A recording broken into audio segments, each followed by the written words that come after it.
Women can indeed be part of decision making when it comes to governance, when it comes to peace and security, especially in the formal setting. Gender equality is not about fighting, but it's about representation. And we have so many women. And if the voices of these women are not heard, then it means that the society cannot develop. And more so, women spend much time with children as mothers, as teachers, as nurses, and so on. And so if they are not equipped with the right leadership attributes, what kind of society we will have?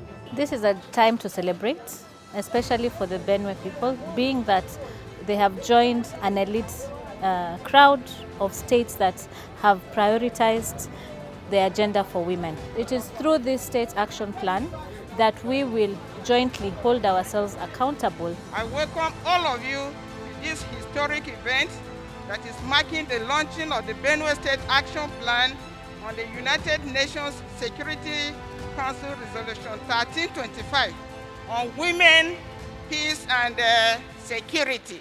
Women in the homes, you discover that they are the architects of peace. If you want peace in your home, look for a woman, because the woman will provide that peace. So in this essence, we feel that if women are included in the peace management of our own state, we know that certainly we'll have peace. For the past 2 years, the Assembly has interacted with the UN Women on the need to enact gender-friendly legislation. This is very important because for any of us to achieve any meaningful engagement of women and girls in the security processes, there must be a legal backing, and the chairman of the Committee on Women Affairs, I am willing to offer the necessary support for the implementation of the United Nations Security Council Resolution 1325. The launching of the State Action Plan is a groundbreaking achievement, and we are willing to support the necessary budgetary provisions for the execution of these planned activities. The UN Women has trained us on this action plan, and we are willing to provide the necessary oversight functions for the inclusion of women in decision-making positions and to make laws aimed at achieving gender-balanced society for this generation. Bakut has 6 thematic areas, and education, peace, and conflict resolution is one of the major areas. We appreciate the partnership we have had with Ministry of Women Affairs and Social Development and all the stakeholders who have been partnering with us in implementation of activities in this thematic area. The resolution has 2 main objectives. One is to increase the involvement of women in the security processes, conflict resolution, peace, and mediation. The second objective is to change the perception of the role of women in security and peace mediation in the media.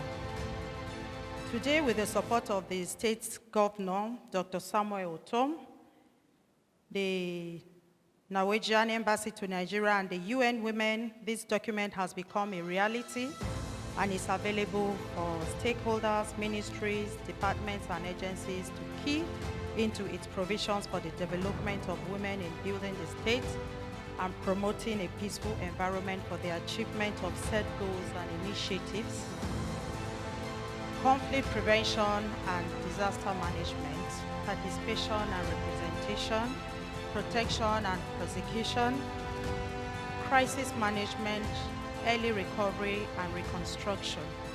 The State's Action Plan on Resolution 1325 is charting a new roadmap to peace and conflict resolution, or as we can say, peace and security in Nigeria. Our report from when the program was launched in 2019 concluded that there is both political will and many strong champions in Benue.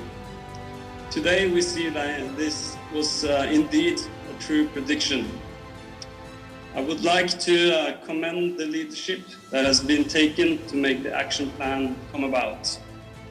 and also the broad participation of elected officials, the state ministry, grassroots communities, women and religious groups, security institutions, and many more. Without this joint effort, you would have not achieved what you have. The hard work begins now, and it's up to both men and women in Nigeria and in the state of Benue to make the changes.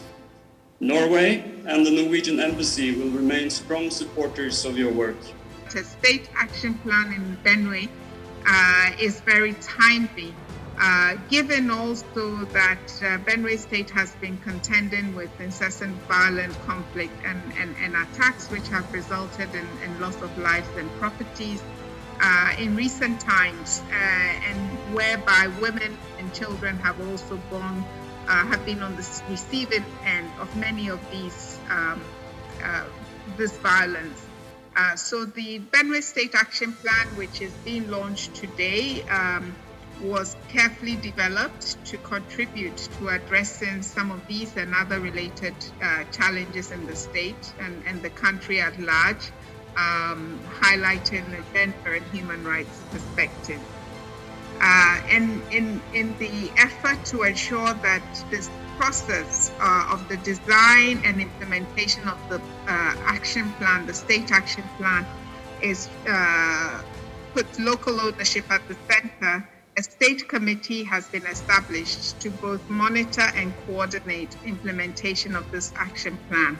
And this is in addition to a series of other investments in capacity building training that have targeted the legislators, security agencies, as well as women mediation networks and civil society organizations, amongst others, whose role will be to support monitoring and reporting of the state action plan.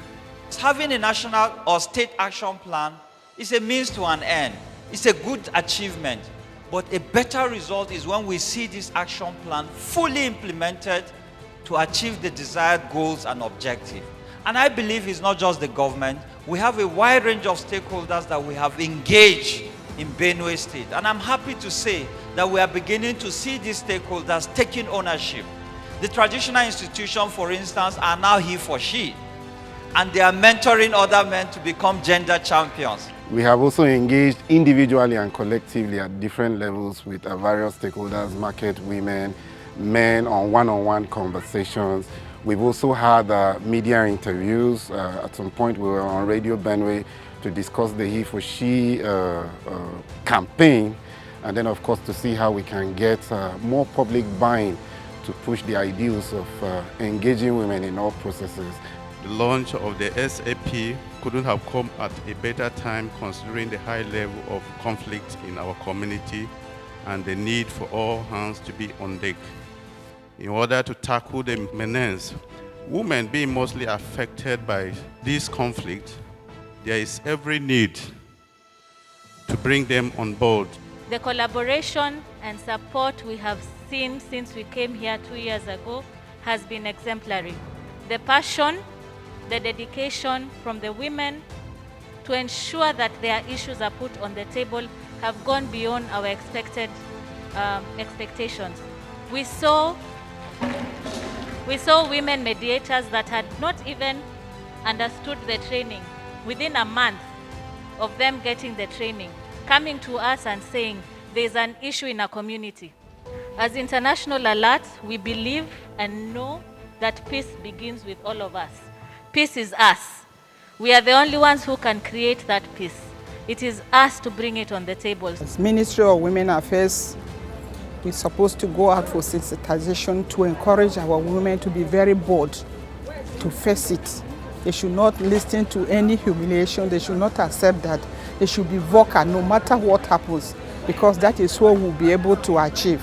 If we are always going backwards, trying to feel humiliated so that we won't be able to say anything, it won't make us any good. So it is better for us to stand up. I am optimistic that this official launch of the Benue State Action Plan on Women, Peace and Security Agenda will provide a most conducive environment for the operationalization of all the established structures, such as women mediators, peace builders and early responders to conflicts and others towards the promotion and sustainability of the United Nations Security Council Resolution 1325 implementation in Benue State. I hereby pledge my support for the State Action Plan on the United Nations Security Council Resolution 1325 and will support its full implementation to include women in security processes, peace and mediation. Please put your hands together. Officially unveiled the Benue State Action Plan on the implementation of the UNSCR 1325.